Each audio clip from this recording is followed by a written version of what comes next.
Bonsoir à tous.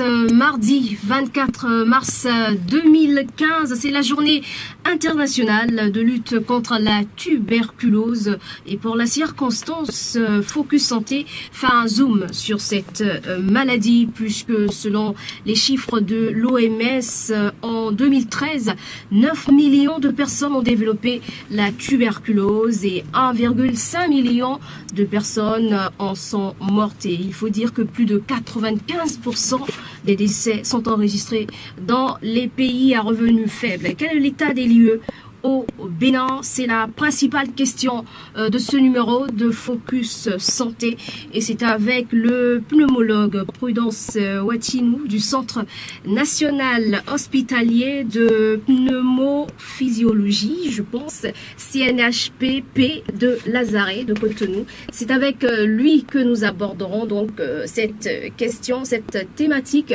Et vous le savez, chers auditeurs, que vous avez la latitude d'intervenir en direct dans cette émission déjà à partir de 15h30 via le 21 33 84 19 et le 65 00 24 24, et via ce dernier numéro qui est le 65 00 24 24, vous pouvez aussi envoyer des messages via l'application WhatsApp sur cette émission pour vos différentes préoccupations. Bonsoir docteur et bienvenue. Bonsoir madame. Voilà, avant de faire le bilan, de passer donc au bilan sur cette maladie, on s'intéresse à la tuberculose elle-même. On sait que c'est une maladie contagieuse. C'est d'ailleurs l'un des éléments qui effraie quand on parle de tuberculose. Comment la définissez-vous? Alors, merci beaucoup. Avant de répondre à votre question, je voudrais vous remercier la radio CRFM pour cette occasion qu'il nous a donnée de parler de la tuberculose. Surtout en ce jour, journée mondiale de lutte contre la tuberculose, qui est une journée qui a été instaurée en 1982. C'était à l'occasion du centenaire de la découverte du microbe de la tuberculose par Robert Koch. Et cette journée est une journée de sensibilisation pour nous sur la maladie. C'est une journée qui nous permet de rendre un peu plus visible ce que nous faisons au programme national contre la tuberculose. Mais c'est également une journée qui nous permet de célébrer les anciens patients qui ont souffert de la tuberculose. Et qui s'en sont sortis. Ça nous permet également de célébrer les patients qui actuellement sont de la tuberculose. On les célèbre entre griffes? Entre griffes, il faut les célébrer. Parce que c'est une souffrance et ceux qui sont passés par là, ils savent ce que c'est. Cette journée nous permet également de célébrer les nombreux agents de santé qui, de nuit comme de jour, se démêlent pour s'occuper des patients, tant pour le dépistage que pour le traitement de la tuberculose.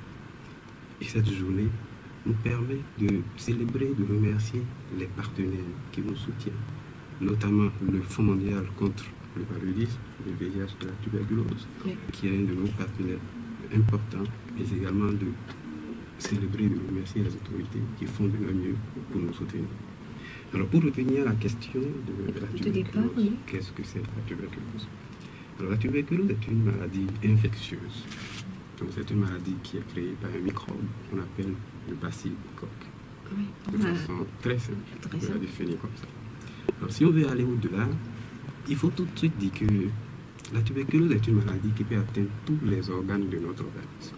Pas seulement le poumon. Pas seulement le poumon. Tous les organes peuvent être atteints. Mais de façon préférentielle, c'est le poumon qui est atteint. Dans environ 80% des cas, c'est le poumon qui est atteint. Mais il faut retenir que tous les autres organes, mais sans exception, tous les autres organes peuvent être atteints. On peut avoir une tuberculose de la vallée génitale, peut avoir une tuberculose au niveau des intestins, peut avoir une tuberculose au niveau de l'œil, au niveau de la langue, au niveau du cœur, n'importe où. Et c'est toujours aussi grave? C'est relativement grave. Et ça dépend parfois des localisations. C'est surtout grave quand on ne fait pas le diagnostic rapidement et qu'on ne fait pas le traitement comme cela je dois. Mais je pense que dans la suite, on aura l'occasion d'aborder ces notions de gravité et comment est-ce qu'il faut gérer toutes ces choses-là. D'accord. Là, on va parler maintenant des causes. C'est vrai, vous nous avez parlé de ce microbe, le bacille de Koch. Comme on en a entendu parler au cours des leçons au niveau des cours secondaires. Maintenant, on est face à un spécialiste qui va nous en dire un peu plus et de manière terre à terre, vraiment. Exactement, de manière terre à terre, nous allons essayer de laisser de côté les termes techniques et essayer d'expliquer les choses pour que vos auditeurs puissent comprendre, puisque aujourd'hui, c'est une journée de sensibilisation sur la tuberculose. Alors, les causes de la tuberculose. Il faut dire qu'il y a deux grands types de tuberculose. Je vais essayer de l'expliquer très vite. Il y a ce qu'on appelle la tuberculose infection et ce qu'on appelle la tuberculose maladie. La tuberculose infection, en fait, c'est lorsque un individu est porteur du microbe de la tuberculose, mais il ne développe les symptômes de la tuberculose. Et en tant que tel, nous tous qui vivons en Afrique, puisque nous sommes en situation d'endémie, c'est-à-dire que la maladie elle est très présente, nous avons d'une façon ou d'une autre été en contact au moins une fois avec le microbe de la tuberculose. Et donc, nous hébergeons sans le savoir le microbe de la tuberculose. Mais ça ne fait pas de nous des patients tuberculeux. Parce que l'organisme arrive à établir un équilibre entre ce microbe de la tuberculose et ses mécanismes de défense. Et donc cet équilibre est là permanemment. Et c'est au décours d'une baisse des résistances de l'organisme que le microbe va prendre le dessus, commencer à se multiplier et commencer à donner les différents symptômes sur lesquels on aura l'occasion de revenir. Alors j'ai dit une baisse des résistances de l'organisme. Oui, le système immunitaire. Le système immunitaire. Alors, cette baisse peut être transitoire comme elle peut être permanente. Et c'est cette baisse-là qui va entraîner ce déséquilibre pour que le microbe puisse prendre le dessus. Alors, les situations qui peuvent entraîner une baisse de résistance de l'organisme, c'est vraiment toutes les situations. Et comme on le dit, à tout seigneur, tout honneur, la condition la plus importante dans notre contexte actuellement, c'est l'infection VIH. Parce que l'infection VIH, dans son développement, va entraîner une faiblesse des résistances, des défenses de l'organisme. Et donc, ce déséquilibre dont je parlais va se produire et le microbe va se développer et donc entraîner donc, les symptômes de la tuberculose. Mais il y a également d'autres conditions pathologiques, notamment le diabète, qui augmentent également le risque de développer une tuberculose, la malnutrition et beaucoup d'autres pathologies, maladies sur lesquelles je ne vais pas m'étendre. Mais il faut simplement retenir que c'est la baisse des résistances de l'organisme qui va entraîner donc que le microbe va prendre le dessus. Alors cela signifie quoi? Cela signifie que ce n'est pas parce que je vis avec quelqu'un tuberculeux que forcément je vais développer une tuberculose. C'est-à-dire que pour que quelqu'un développe une tuberculose, le tout dépend de, si vous voulez, le fait qu'il soit exposé, qu'il vive dans l'entourage de quelqu'un qui soit tuberculose. Le tout dépend également de la personne elle-même, de son organisme et de l'état des résistances de son organisme. Ça, c'est un élément extrêmement important qu'il me semble qu'il faut retenir. Donc c'est ça, tuberculose maladie, tuberculose infection. Le deuxième point donc, c'est la tuberculose maladie.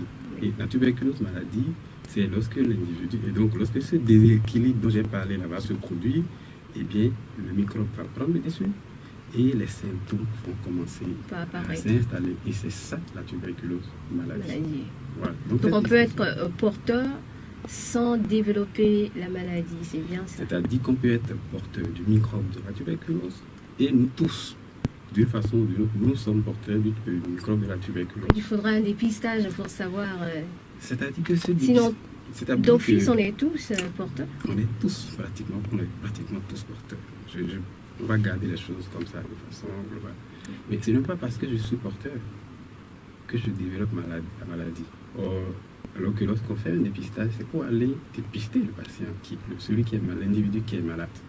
Et donc, qu'on fasse un dépistage aujourd'hui, alors que, en fait, je suis porteur du microbe, eh bien, ça ne servira absolument à rien du tout.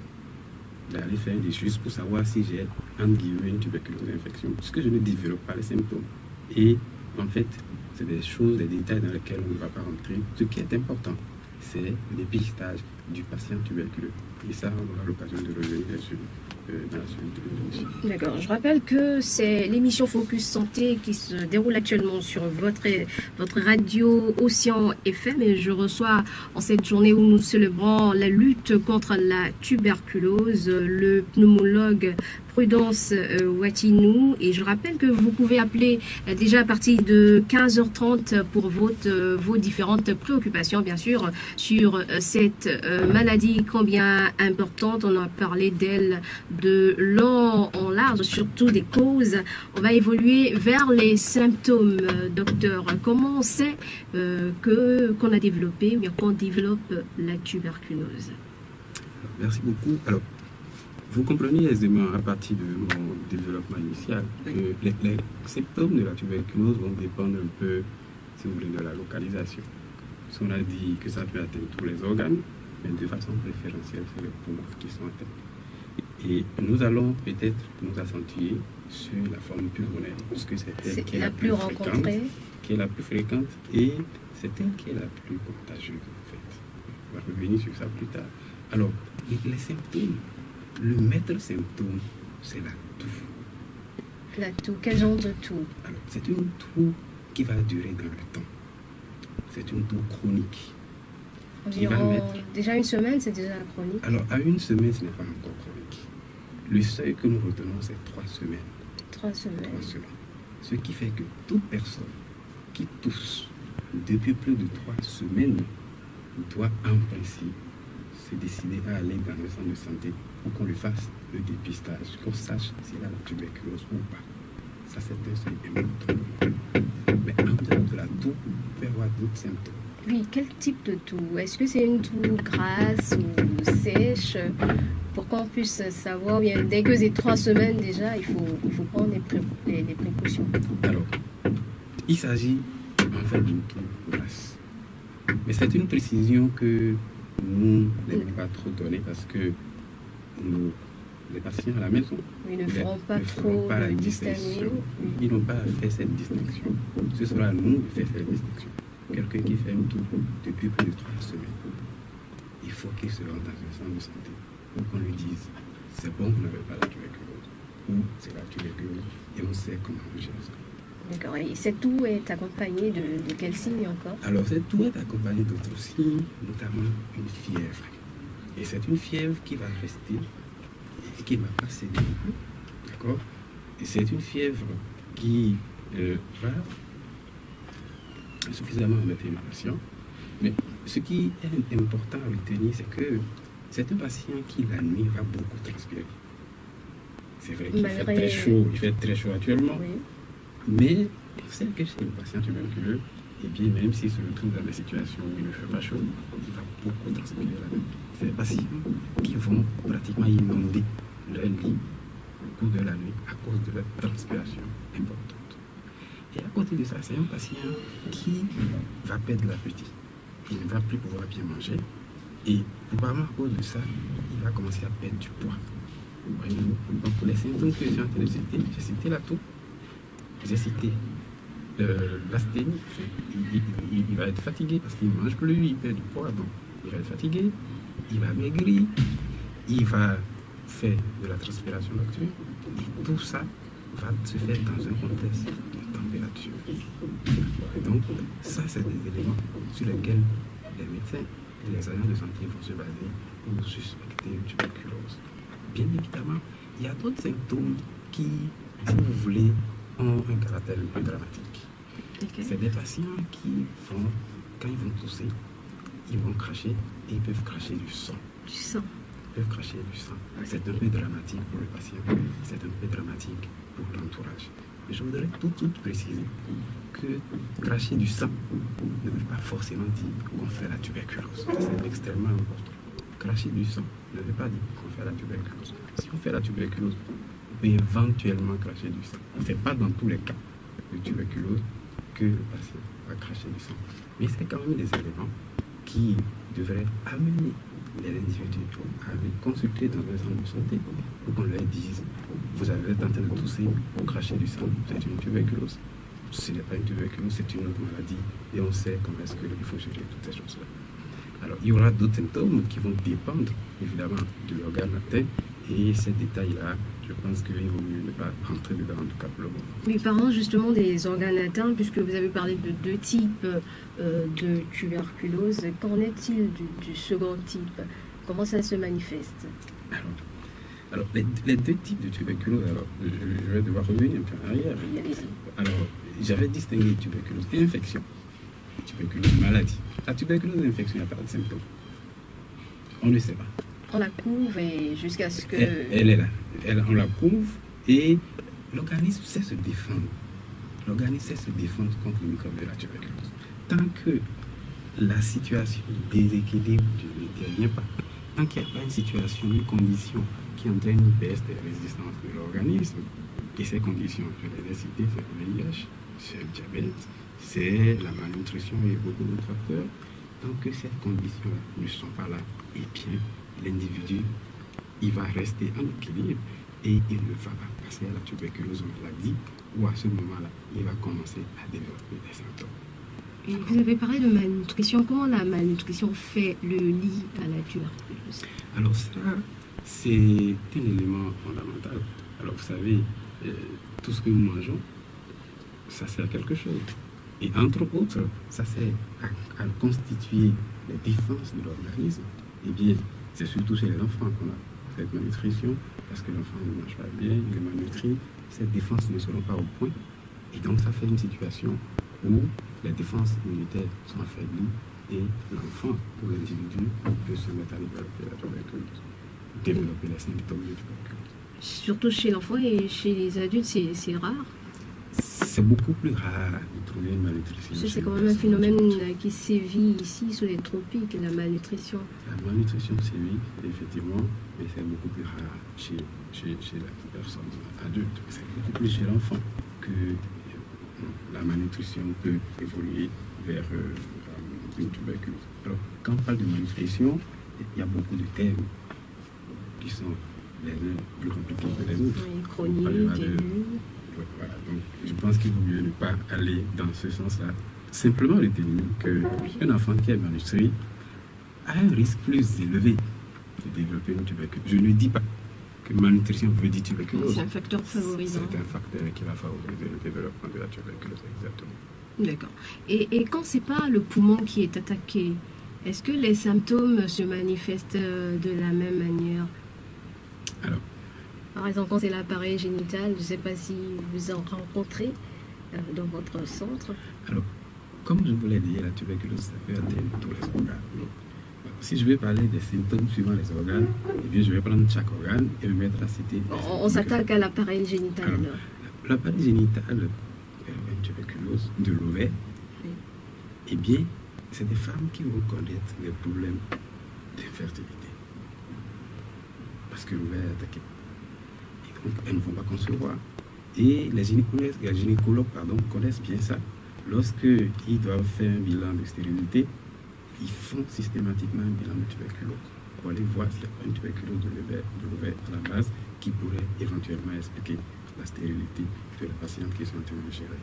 Alors, on peut également avoir une tuberculose au niveau des trompes, on peut avoir une tuberculose au niveau de l'utérus. Et donc, en fonction de chacun de ces organes qui est atteint, on aura une présentation bien particulière et les médecins spécialistes, ils savent devant quels et quels symptômes ils peuvent être amenés à évoquer un diagnostic de tuberculose.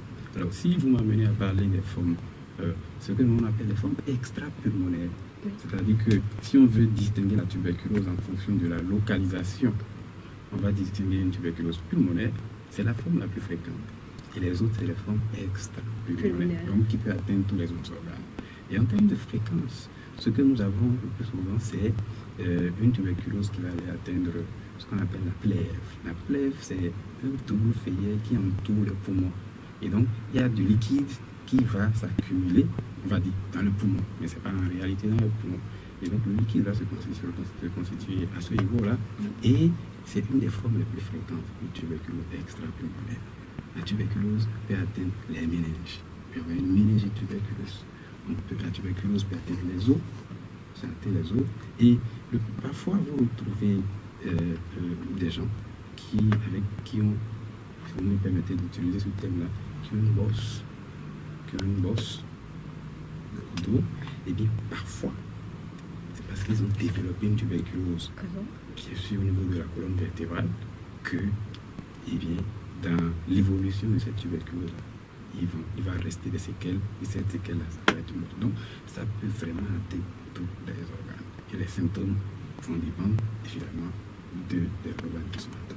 Voilà, donc ça dépend de l'organe atteint, mais là, ce qui est sûr, c'est qu'il n'y a pas de tout, hein, quand ce sont les autres organes qui sont atteints. Alors, quand le poumon n'est pas atteint, Oui. il n'y a pas de tout.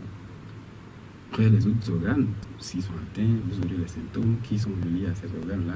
Mais par contre, vous pouvez avoir des cas où vous avez des atteintes multiples.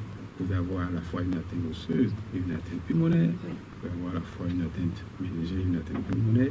Et donc, tant que le poumon est impliqué, Là, il il faut y aura... s'attendre à avoir une toux. Donc, il peut y avoir, on va dire, un mélange de symptômes et tout va donc dépendre du diagnostic et le médecin s'en chargera. Et parlons de, comment dirais-je, la tuberculose pulmonaire. Et comment ça se passe, la contagion? On dit que c'est une maladie contagieuse. Là, quand on parle de maladie contagieuse, c'est vraiment, comment on dit, c'est effrayant. Comment ça se passe, la contagion? Est-ce que c'est par voie aérienne que ça se passe? Alors, pour parler de la contagion de la tuberculose, il faut se focaliser sur une chose. Il faut se dire que c'est la forme pulmonaire qui est la forme contagieuse. Les autres formes ne sont pas contagieuses. Qui est la forme contagieuse, parce que en réalité, le microbe de la tuberculose se transmet par voie aérienne. Et quand on dit par voie aérienne, le poumon respire de l'air, c'est de l'air qui rentre, c'est de l'air qui sort, et donc c'est les formes pulmonaires qui sont les formes contagieuses. On va simplement retenir que les formes extra-pulmonaires, on va retenir, en guillemets, que les formes extra-pulmonaires ne sont pas contagieuses. C'est la forme pulmonaire qui est la forme contagieuse. Et donc, c'est à partir d'un patient, d'un malade tuberculeux, donc qui souffre d'une tuberculose pulmonaire, c'est au moment où ce patient-là est en train de parler, Oui. au moment où il est en train d'éternuer, au moment où il est en train de chanter, au moment où il est en train de tousser, c'est à ce moment-là qu'il va émettre des gouttelettes de salive, ce que l'on appelle des gouttelettes de fluge. Et c'est dans ces gouttelettes-là qu'il y a les microbes de la tuberculose qui vont y semer dans l'environnement. Et donc, puisqu'il vit dans son environnement avec d'autres personnes qui vont respirer cet air-là, le microbe va aller s'installer au niveau des poumons et donc, éventuellement, être à la base du développement de la tuberculose. Mais je voudrais revenir sur quelque chose que j'avais dit qui me semble important. Oui, C'est pas parce que j'ai respiré ces gouttelettes de fluge que le lendemain je vais me mettre à développer une tuberculose maladie. Le tout dépend de mon immunité de base. Ça, c'est extrêmement important. Et ça a des implications. Ça a des implications par rapport à la stigmatisation.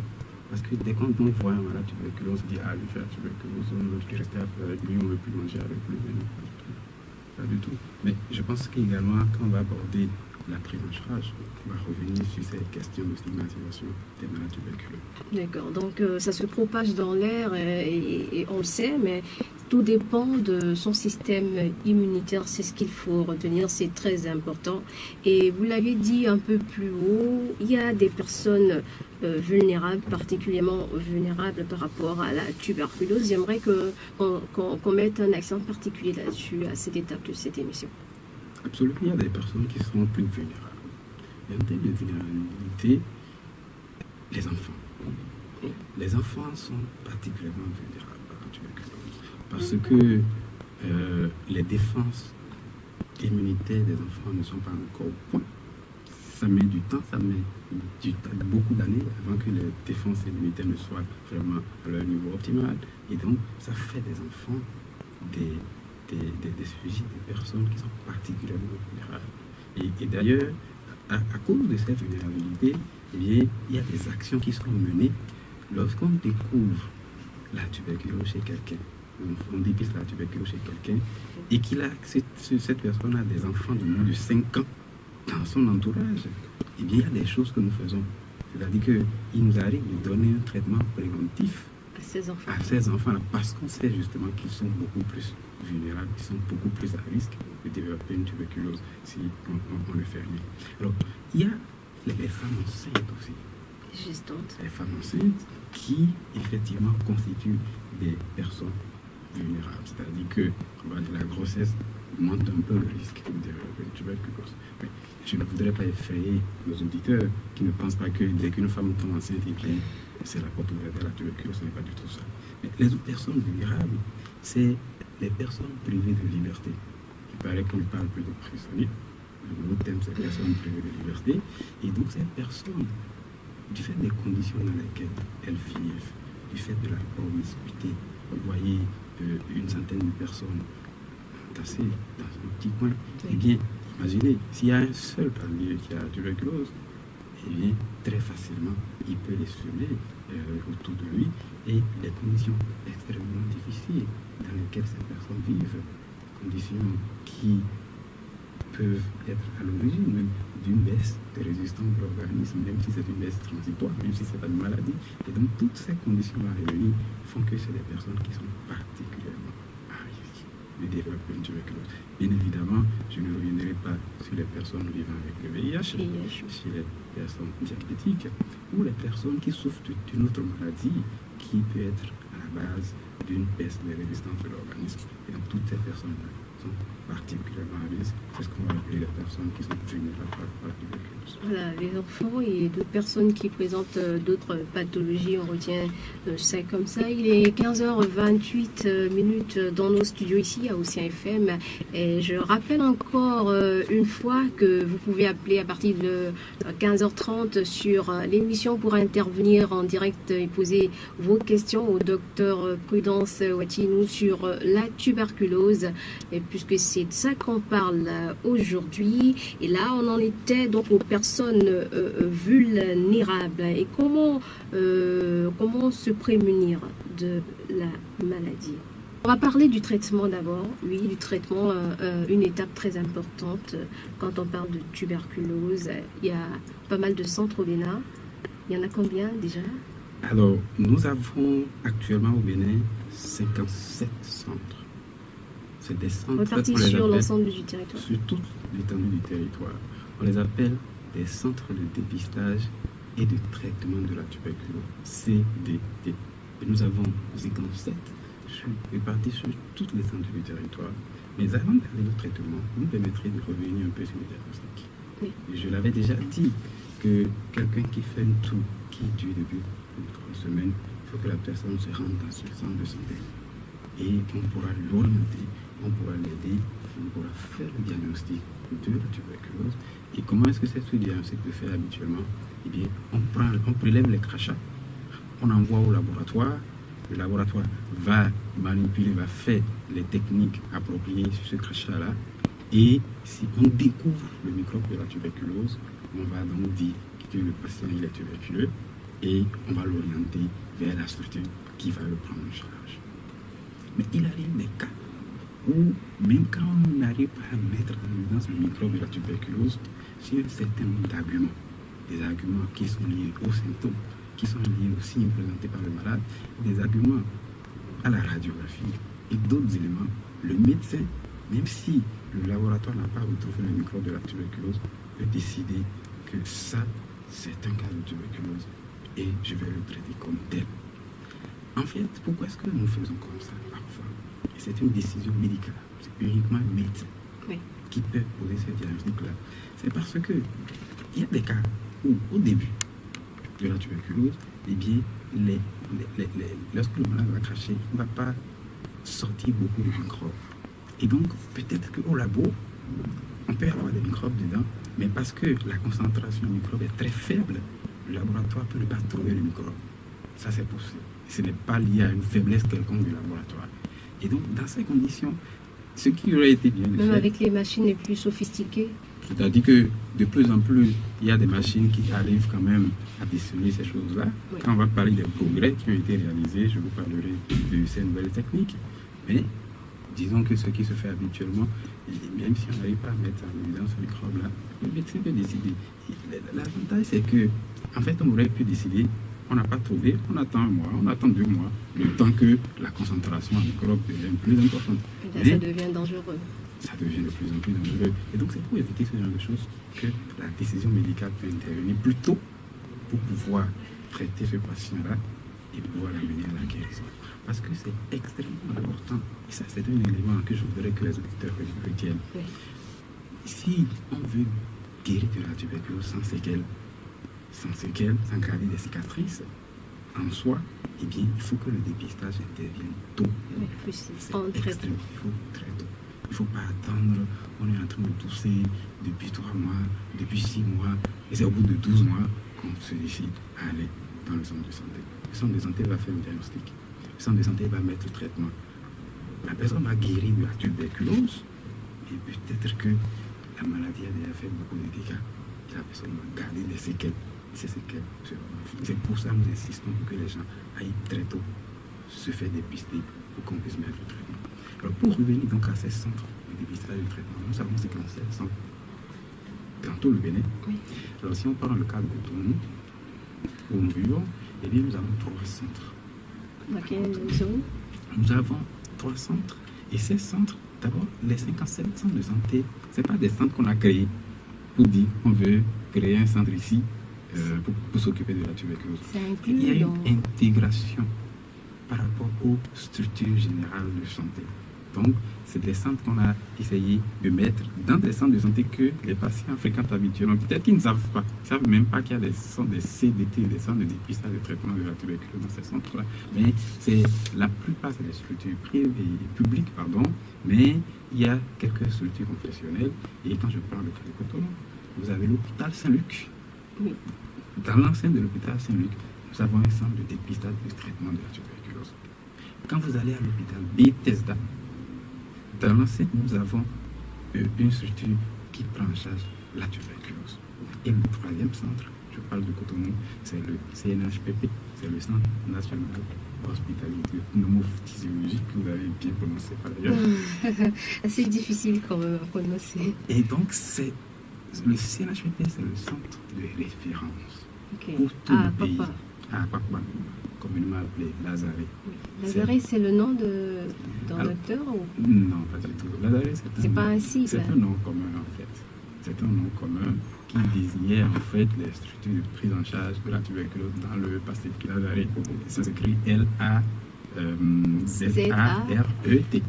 Lazare. Un Lazare, c'est pas un nom propre, c'est un nom comme un Lazare. C'est une structure de prise en charge de la tuberculose. Mais ça, c'était vraiment dans l'ancien temps, mais c'est un nom qui est demeuré. Et communément, les gens appellent le CNHPP le Lazare. Je voudrais faire une petite pause en disant, il ne faut pas penser qu'au Lazare, on ne traite que la tuberculose. Qu'est-ce qu'on traite C'est encore? extrêmement important. C'est un centre de pneumologie et de physiologie. Pneumologie, c'est la branche de la médecine qui s'occupe des maladies du poumon. Physiologie, c'est la branche de la médecine qui s'occupe de la tuberculose. Donc nous gérons la tuberculose, mais nous gérons toutes les autres maladies du poumon. Et d'ailleurs, quand vous prenez 100 personnes qui viennent consulter au Lazare, c'est à peine 10 au maximum 20 qui ont une tuberculose. Ça veut dire que c'est à peine au maximum 20% des patients qui consultent au Lazare, qui consultent pour une toux chronique, qui sont en train de faire la tuberculose. Il reste 80% et il faut les prendre en charge. Et nous avons des spécialistes qui gèrent tous ces maladies. Donc, il ne faut pas penser que toutes les personnes qui mettent le pied au Lazare, c'est juste pour la tuberculose. Toutes les personnes qui ont des difficultés, des problèmes pulmonaires, des problèmes respiratoires, ils peuvent s'orienter vers nous et nous avons le matériel, nous avons les structures, nous avons le personnel qualifié pour nous occuper de comment cela se fait. Et la prise en charge, est-ce que c'est gratuit? Comment ça se passe? Question extrêmement importante. Alors, la prise en charge de la tuberculose, le traitement de la tuberculose est entièrement gratuit.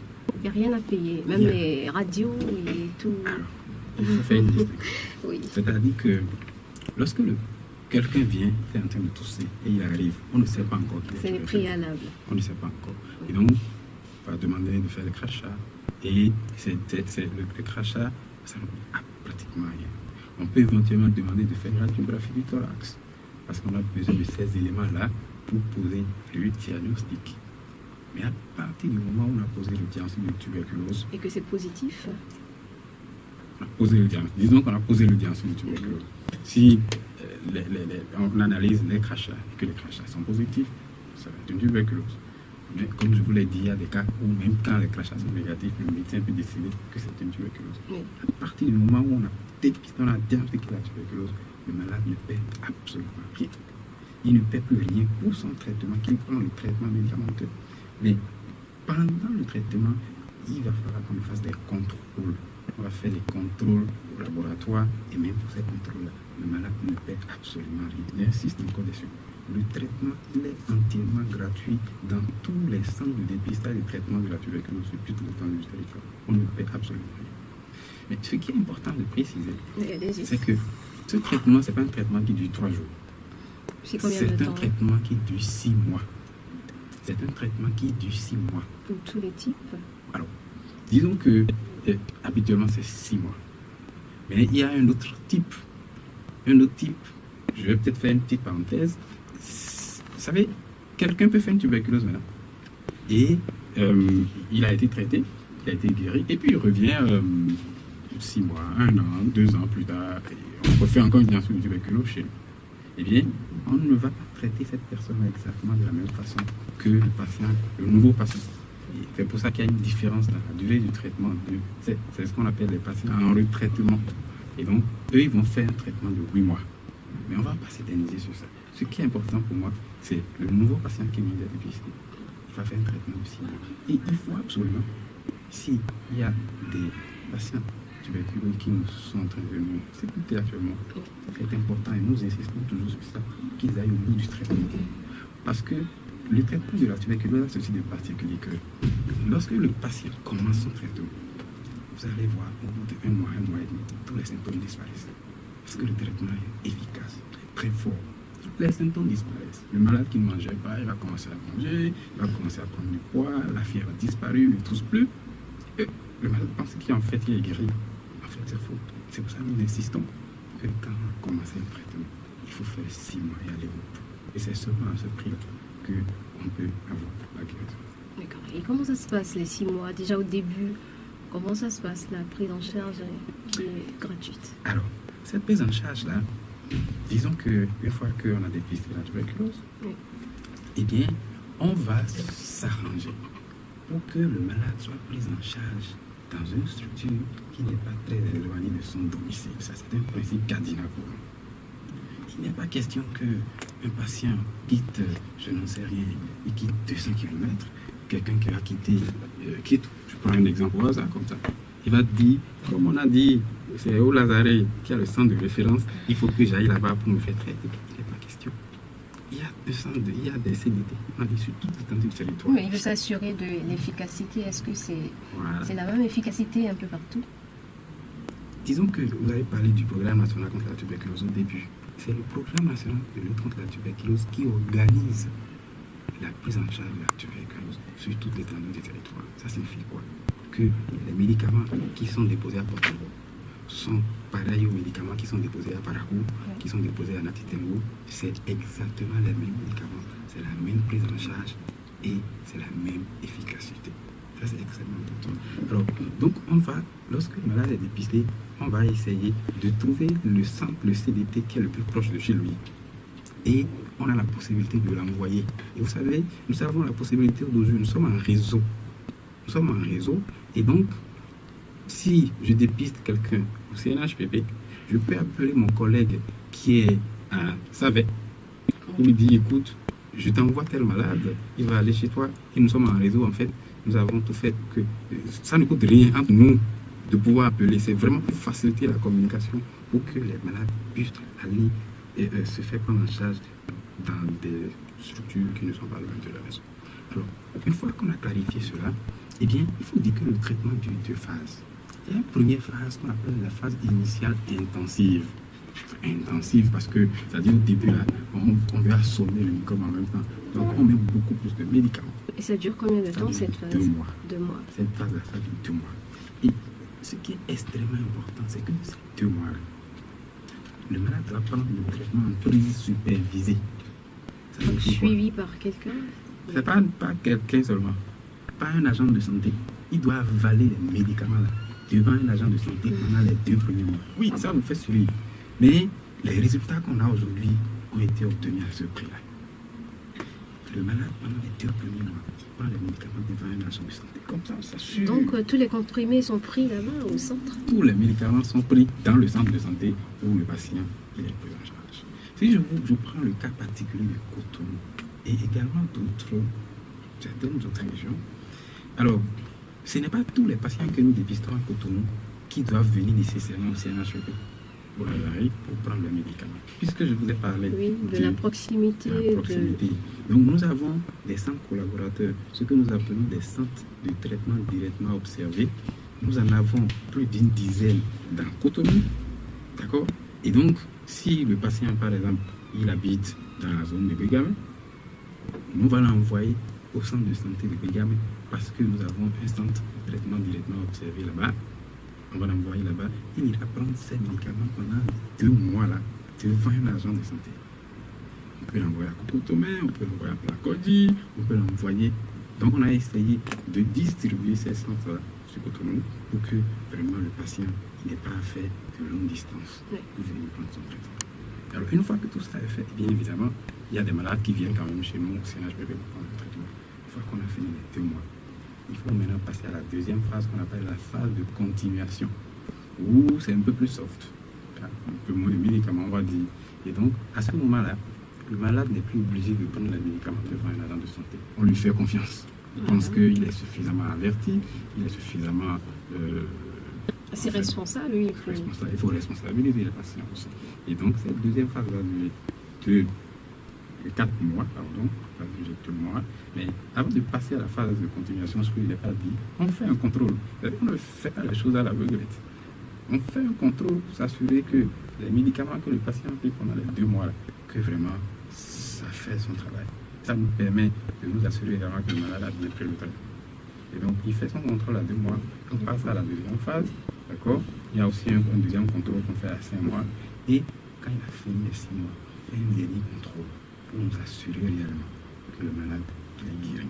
Donc, c'est ce dernier contrôle qui nous permettra de dire qu'il est guéri.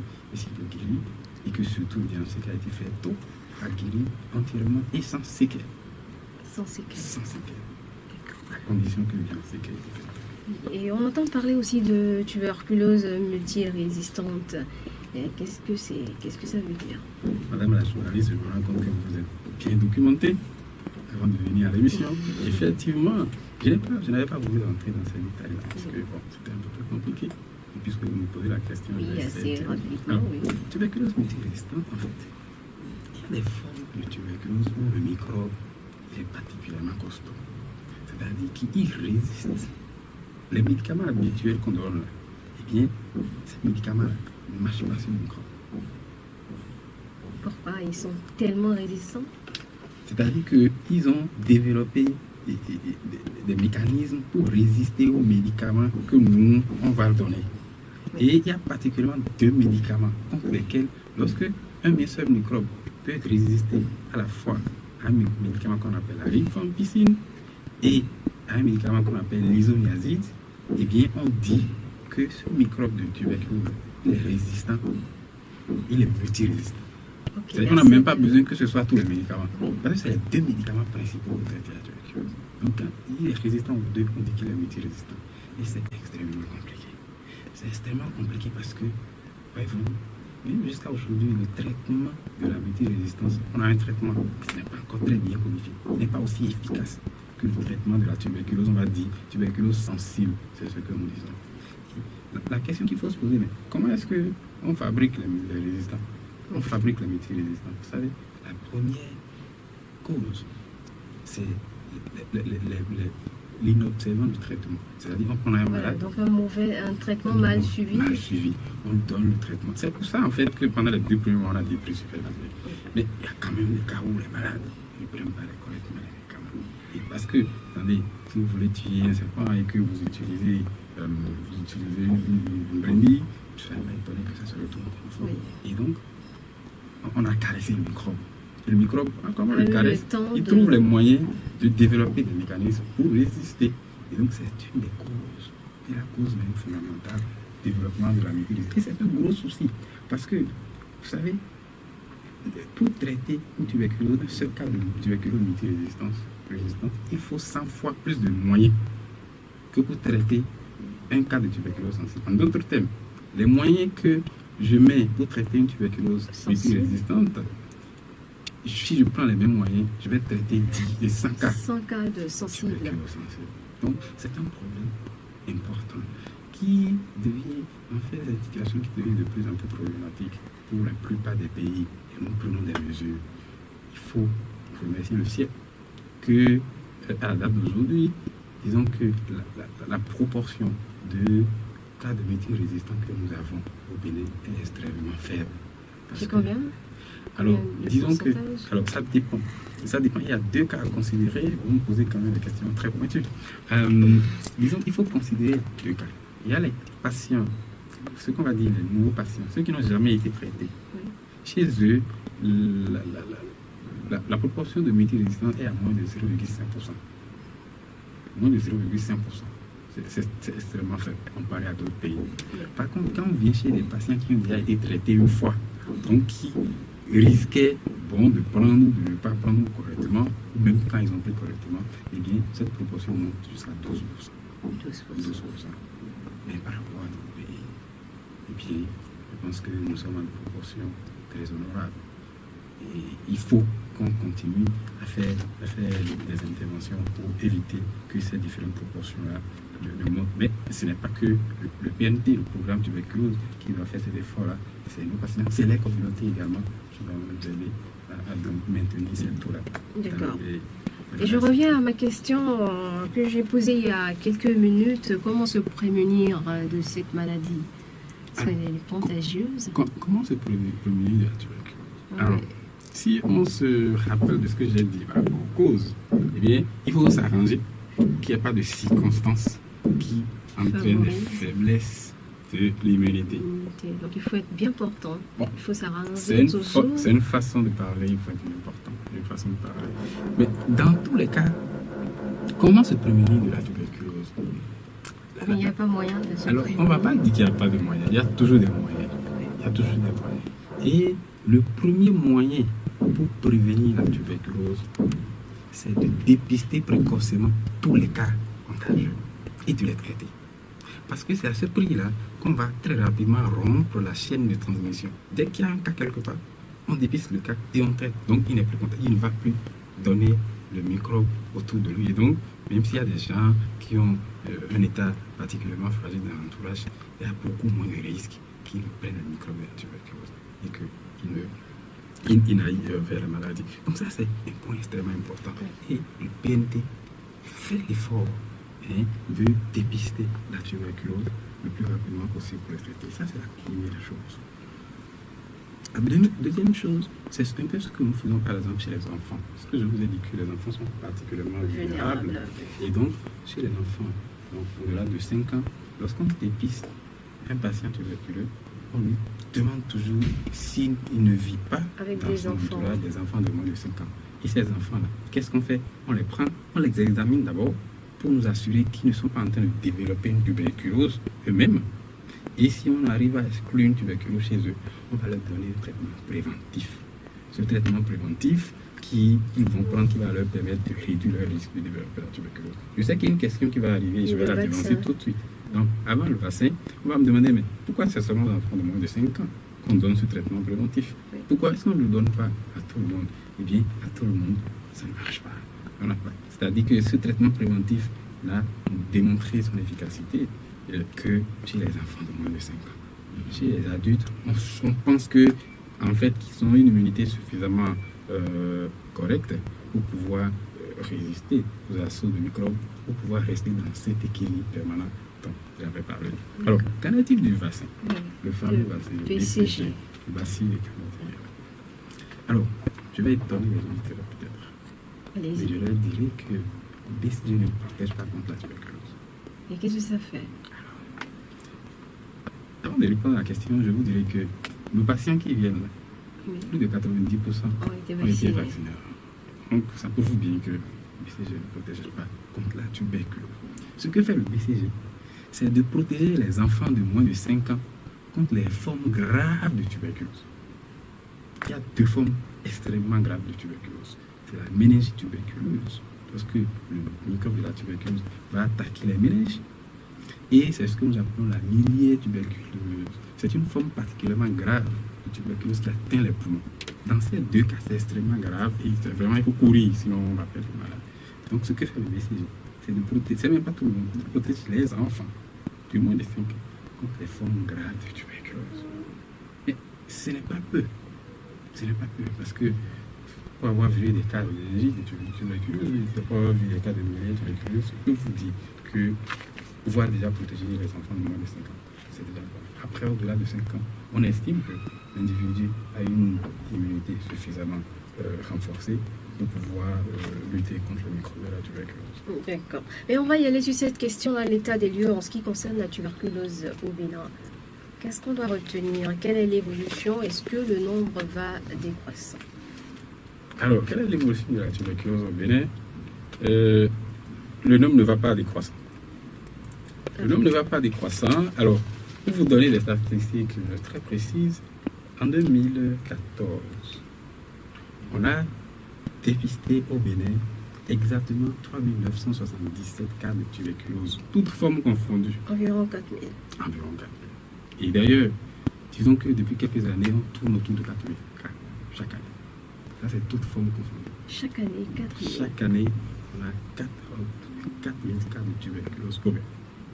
Et disons que quand on regarde ça, c'est toute forme. Après, il faut regarder les cas, ce que nous on appelle les cas de tuberculose pulmonaire, parce que c'est les cas qui nous intéressent le plus. Les autres cas nous intéressent également, mais c'est les cas contagieux. Et ces cas-là, quand on les regarde, ils sont dans une proportion qui va pratiquement autour de 80%. C'est ces cas-là que nous suivons. C'est ces cas-là qui, effectivement, nous permettent de suivre un peu l'évolution. Alors, vous me demandez si le nombre de cas baisse. Oui. Non, paradoxalement. Disons que si je vous dis, en 2005, on était à moins de 3000 cas. En 2005. Et en 2014, on est autour de 4000 cas. Vous allez me dire, oh là là, ça veut dire que la situation de la tuberculose, elle se dégrade. Il y a l'augmentation aussi, l'accroissement démographique, certainement. C'est une belle remarque. C'est une belle remarque. C'est-à-dire que si on va parler en termes de rapport, peut-être que ça ne bouge pas. Mais le nombre de cas continue d'augmenter quand même. On peut se demander, mais ça s'aggrave peut-être. Mais en fait, ce n'est pas exactement que la situation s'aggrave. Oui. Ça prouve simplement que les différentes interventions qui sont faites sur le terrain, parce que le PNT fait beaucoup d'efforts. PNT, c'est le bras armé du ministère de la Santé. Il fait beaucoup d'efforts. Rapidement, quelques en a là, on est pressé par le temps, on n'a pas vu le temps. Alors, et donc, le PNT, qui est le bras armé du ministère de la Santé, déploie beaucoup d'interventions. Et donc, on arrive à dépister de plus en plus de cas. Il y a des cas qui étaient tapis dans la communauté qu'on ne dépistait pas. Et donc, de plus en plus de cas sont dépistés aujourd'hui. D'accord. Et voilà, c'est et ça qui le nombre de explique, décès, rapidement, avant qu'on s'en aille de ce studio-là. On reviendra sur les autres aspects, certainement, dans une autre émission, Dr Wachini. Alors, le taux de décès est autour de 5%. C'est-à-dire 5% des patients tuberculeux qui sont dépistés au PD décèdent, malheureusement, malgré tout ce que nous faisons. D'accord. 30 secondes alors pour conclure cette émission. Merci d'être venu, Dr Wachini. Vous avez juste un petit mot de la fin? Alors, je voudrais vous remercier, je n'ai pas vu le temps passer. Oui, nous aussi. Je vous remercie. Et vraiment, cette journée est une journée importante pour nous. Nous pensons à nos malades, nous pensons aux anciens malades, aux malades actuels et aux futurs malades. Et en tout cas, nous voudrons simplement que tous ceux qui sont en train de tousser depuis au moins 3 semaines aient une seule direction, qui s'oriente vers un centre de santé. Et on va les aider à faire le diagnostic. D'accord. Merci à vous, Dr Wakin Prudence. Vous étiez donc dans ce studio pour parler de la tuberculose. C'était Focus Santé, Rachid Daoussou. C'était avec plaisir que je vous ai présenté cette émission.